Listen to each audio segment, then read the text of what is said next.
നമ്മുടെ അടുത്ത് പേഷ്യൻസ് ചിലപ്പം വലിയ വയറായിട്ട് പ്രൊട്യൂബറൻ ബെല്ലിയായിട്ട് വരാറുണ്ട്. അപ്പോൾ ആഗ്രഹം എന്ന് പറഞ്ഞാൽ ഈ പ്രൊട്യൂബറൻ ബെല്ലീനെ ഫ്ലാറ്റ് ആക്കണം. അപ്പോൾ ചില ആൾക്കാരുടെ ധാരണ എന്ന് പറഞ്ഞാൽ പ്ലാസ്റ്റിക് സർജറി ചെയ്ത് കഴിഞ്ഞാൽ വലിയ വയറുള്ള അതിനെ നമുക്ക് എന്ത് ഓപ്പറേഷൻ ചെയ്ത് കഴിഞ്ഞിട്ട് നമുക്കതിനെ ഫ്ലാറ്റ് ആക്കാൻ പറ്റും. പക്ഷേ അൺഫോർച്ചുനേറ്റ്ലി അധികം സിറ്റുവേഷൻസിൽ നമുക്ക് ഇത്തരത്തിലുള്ള പ്രസൻറ്റേഷനെ നമുക്കൊന്നും ചെയ്യാൻ പറ്റാറില്ല. സർജറി ചിലപ്പോൾ സബ് ഓപ്റ്റിമൽ ആയിരിക്കും.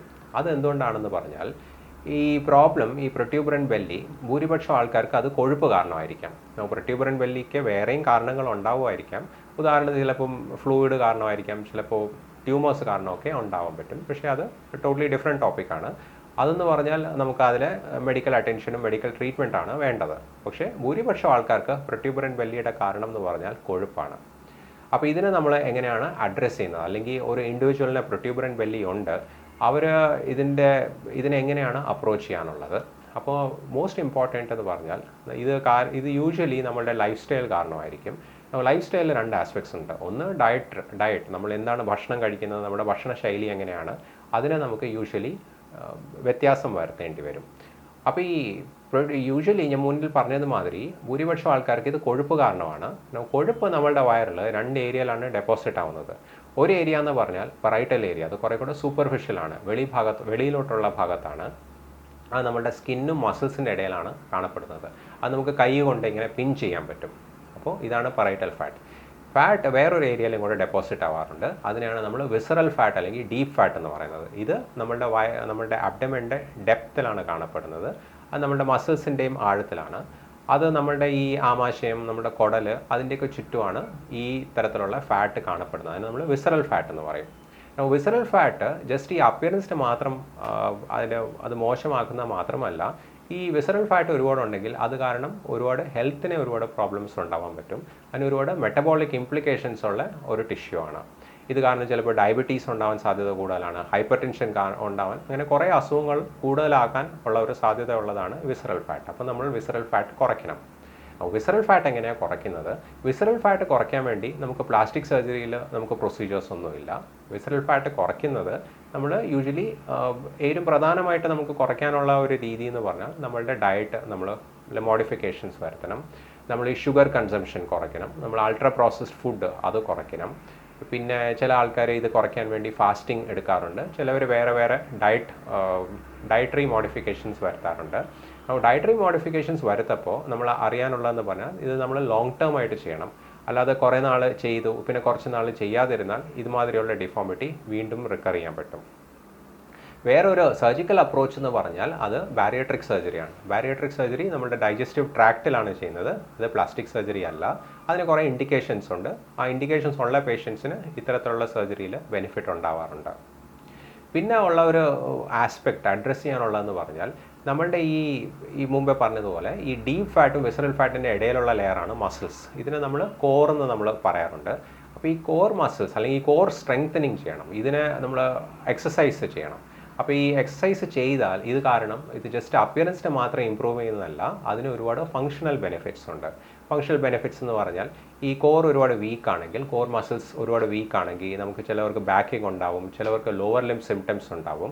അപ്പോൾ ഇതിലൊക്കെ ഇമ്പ്രൂവ്മെൻറ്റ് വരും. അപ്പോൾ മസിൽസിനും എക്സസൈസ് ചെയ്യുന്നതും ഇമ്പോർട്ടൻ്റ് ആണ്. ജസ്റ്റ് കോർ മാത്രമല്ല, ബോഡി ഫുൾ എക്സസൈസ് ചെയ്താൽ ഒരുപാട് ബെനിഫിറ്റ്സ് ഉണ്ടാവുന്നതാണ്. അപ്പോൾ ഈ അഡിക്വേറ്റ് ആയിട്ടുള്ള വിസറൽ ഫാറ്റാണ്, ഒരുപാട് വിസറൽ ഫാറ്റ് ഇല്ല, എന്നിട്ട് പേഷ്യൻസിൻ്റെ മസിൽ ടോൺ ഗുഡാണ്, അങ്ങനത്തെ ഉള്ള പേഷ്യൻസ് ഇതൊക്കെ ചെയ്തതിന് ശേഷം പെർസിസ്റ്റൻ്റ് ആയിട്ടുള്ള ഡിഫോമിറ്റി ഇതെല്ലാം ചെയ്തതിന് ശേഷം ഉണ്ടാവുന്ന ബുദ്ധിമുട്ടുകൾക്ക് വേണ്ടിയാണ് സർജറിക്കുള്ള റോൾ ഉണ്ടാവുന്നത്. അപ്പോൾ ഇതൊക്കെ ചെയ്ത് കഴിഞ്ഞാൽ എന്തുതരം ഡിഫോമിറ്റീസാണ് കാണപ്പെടുന്നത്? പെർസിസ്റ്റ് ആവുന്ന പോസിബിൾ ഡിഫോമിറ്റീസ് എന്താണ്? ഉദാഹരണത്തിന് ചില പേഷ്യൻസിന് ഡൈവേരിക്കേഷൻ കാണും. ഡൈവേരിക്കേഷൻ എന്ന് പറഞ്ഞാൽ നമ്മുടെ അബ്ഡമൻ ഒരു ലെയേഴ്സിലായിട്ടാണ് ഇരിക്കുന്നത്. നമ്മുടെ അബ്ഡമൻ്റെ നടുഭാഗം മിഡ് ലൈനിൽ ചിലപ്പോൾ ഒരുപാട് ഗ്യാപ്പ് ഉണ്ടാവും. ഗ്യാപ്പ് എന്ന് പറഞ്ഞാൽ മസിൽസ് 2 സൈഡിലോട്ട് ഇരിക്കുകയായിരിക്കും. നടുക്കത്തുള്ള ഭാഗം വീക്കായിരിക്കും. ഇത് കാരണം അബ്ഡമനിലെ ഡീപ്പർ സ്ട്രക്ചേഴ്സ് മുമ്പോട്ട് തള്ളി വരും. ഇതിനാണ് നമ്മൾ ഡൈവേരിക്കേഷൻ എന്ന് പറയുന്നത്.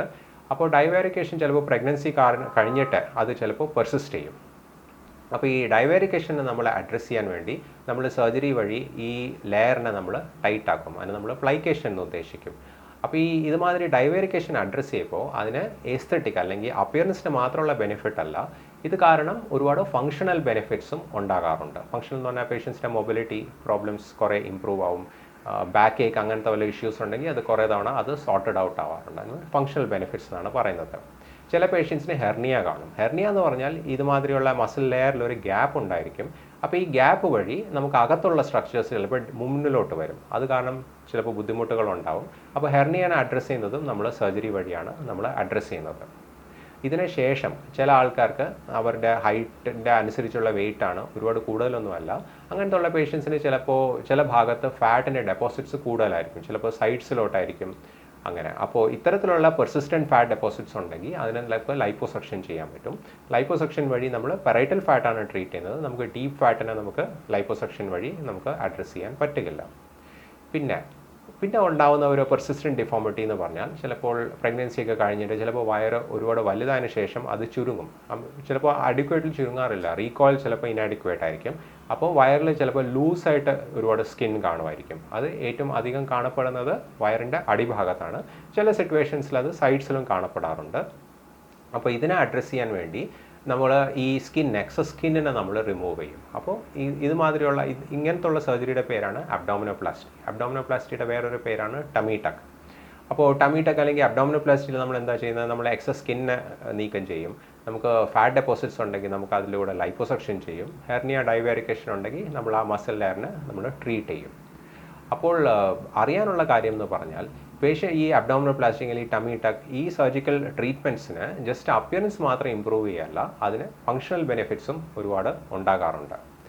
വേറൊരു ഇമ്പോർട്ടൻറ്റ് കാര്യം അല്ലെങ്കിൽ മോസ്റ്റ് ഇമ്പോർട്ടൻറ്റ് കാര്യം എന്ന് പറഞ്ഞാൽ പേഷ്യൻസ് അറിയാനുള്ളതെന്ന് പറഞ്ഞാൽ ഇതുമാതിരിയുള്ള സർജിക്കൽ പ്രൊസീജിയേഴ്സിൻ്റെ ബേസ് അല്ലെങ്കിൽ ഫൗണ്ടേഷൻ എന്ന് പറഞ്ഞാൽ ഒരു പ്രോപ്പർ ഡയറ്റും എക്സസൈസുമാണ്. ലൈഫ് സ്റ്റൈലാണ് മോസ്റ്റ് ഇമ്പോർട്ടൻറ്റ്.